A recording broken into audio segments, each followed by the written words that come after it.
begin with the centering.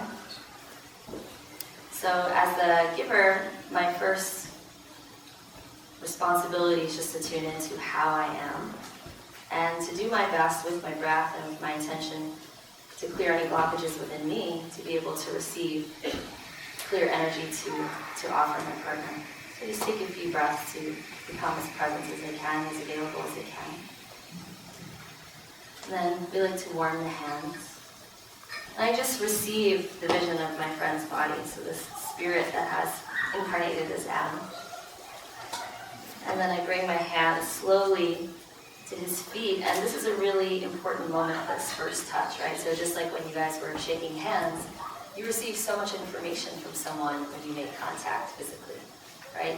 You get a lot of insight about them and how they are in the world. So this contact is really about listening more than anything else. I'm not doing, I'm just really offering my being and connecting to his being. And from here we begin a little bit of palming. So you guys remember this from the sequence. So it's really simple and really profound. So you can palm anywhere on the body for hours and hours and hours. So if the only thing you remember when you leave here is palming, awesome. You can rock that for many, many years. So it's really soft, relaxed hands, easy body weight. So I'm just leaning side to side, right? I don't have to push or do. I just have to lean and relax. So we talked about lazy man's yoga for the receiver, but it's also that way for the giver. Right? So I'm actually having a yoga practice, and his body happens to be involved in receiving from that. So from here we'll come to one leg, and we'll support underneath the ankle and the knee. And I'll walk forward, and it's just like a little, sorry, this microphone is, oh, coming.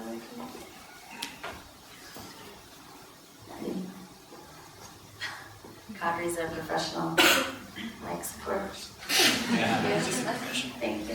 So it's just like a little serving tray you have here with your leg. And then I'm just offering some circles with his knee, and I'm circling with my body at the same time, right? So it's not separate, it's not me doing, but we're dancing. We're dancing together. So my whole body is involved in this motion.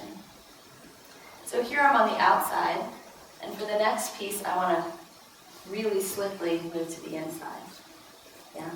And I'm going to hook my foot behind his knee and allow his leg to come to the floor.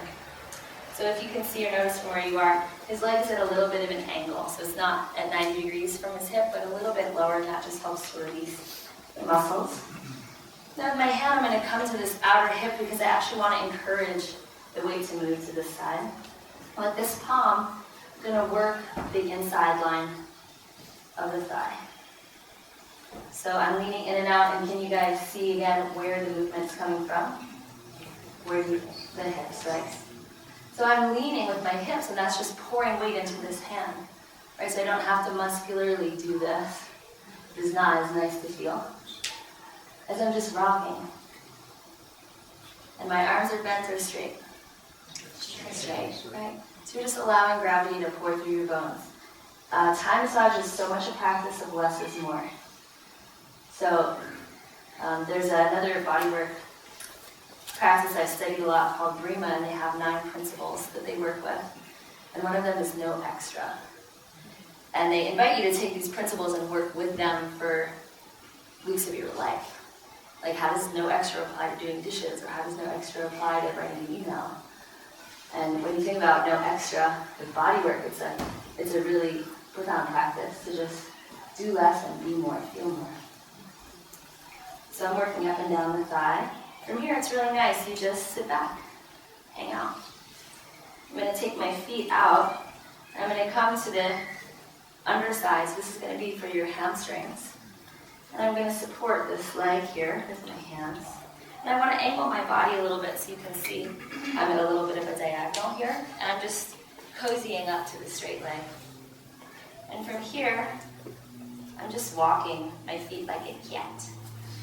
So you're just like kneading with your feet.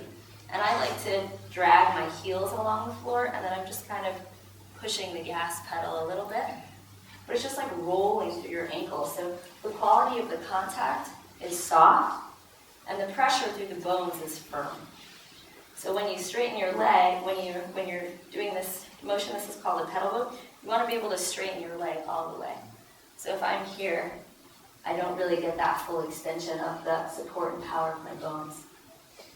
And this is really nice because I can also lean back with this arm. So if he wants more pressure, I can really give him one foot and then lean back. How's that, Adam?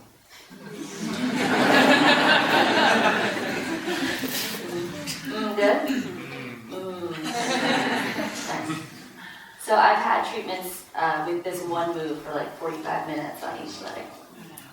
Very, very deep, very profound, very healing for the low back especially, because the low back and the hamstrings are so connected. So if you're someone who works with low back pain, this is a really wonderful one. Okay. Sorry, Mike. Mike support. Adam gets more massage. Makes sense. So notice again, it's still this straight arm, straight spine. This is really easy.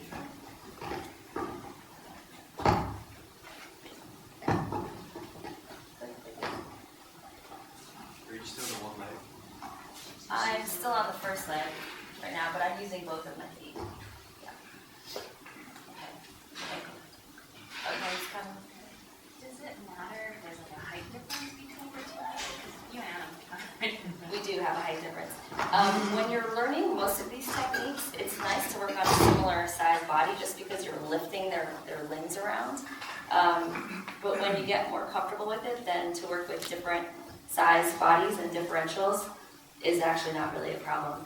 And if you're working with someone heavier or longer than you, it teaches you to have really good technique. So, thank you, Kevin. Yeah, I always think of the analogy of like the little Thai women who work on everybody who shows up. And they work well because they're using leverage and intelligent body mechanics. So you'll come around to the outside. I'm just going to support the leg again and draw it towards his chest. And then here, I want to step my leg across his body. This is one of the technically most confusing pieces, and we'll guide you through it. But you're going to step that leg across, and I'm going to let his knee just rest here. This one's called the Russian dance, and it's taking you into a passive twist, and it's really nice. So here I want to support my weight on my hands, and then I'm just shifting my knees. So one knee comes down, one knee comes up. Voila, you're here. We're in a twist. So I'll show you again. Hands come here, switch, switch. So this is your monkey pose on one side. You bring your hands down, and you come to monkey pose on the second side. There you are. Here you have a lot of freedom because their body's in the twist without you having to do anything. Now I can take my hands and I can rock, so I'm supporting one side of his back. And again, movement's coming from my center, right? And here I can even straighten my arm. Maybe I want to support here and just around the hip crest. So this is a really great place to play. There's no right and wrong.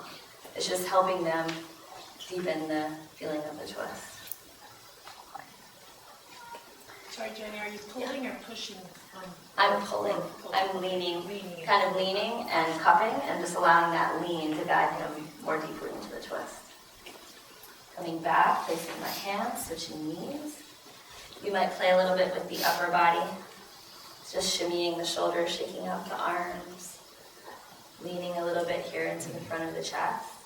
This is again looking for the soft space. So if you even place your hands on your own, just kind of cross your arms or use one hand, you'll feel this soft place underneath your collarbone. And that's where you want to place the heel of your hand into this little nest. So you find as you do Thai massage, you're like, oh my God, our bodies were built to do this. These millions of years of evolution were just so that we could practice Thai massage. That's amazing. And we like to do a little bit of brushing. And then we'll come back up. I'm going to lengthen this leg. Slowly slide out. I'm going to give him a little bit of traction, so I'm holding the foot. I like to hold the top of the foot. I'm going to breathe in. And as I breathe out, I'm just leaning back, and I'm watching that traction actually travel all the way up his spine, so you'll notice that the head moves a little bit there for any of you that can see it. So just leaning, leaning, leaning. I can feel the hip, I can feel the spine, and then I feel it go to the neck. then we'll just slide this leg down to the floor. And we'll do that same sequence on the second side. Pretend, pretend, pretend. And then to seal, your partner, you can adjust their cleavings. And then we like to end with 3 brushes. So you're going to just lean forward from the hips to the toes. And I think of this as like a full body pranam, or like a real bow and a gesture of gratitude and appreciation. And also it's like an energetic clearing and a sealing. And we come back to where we began. And just honor this opportunity to learn through touch and relationship.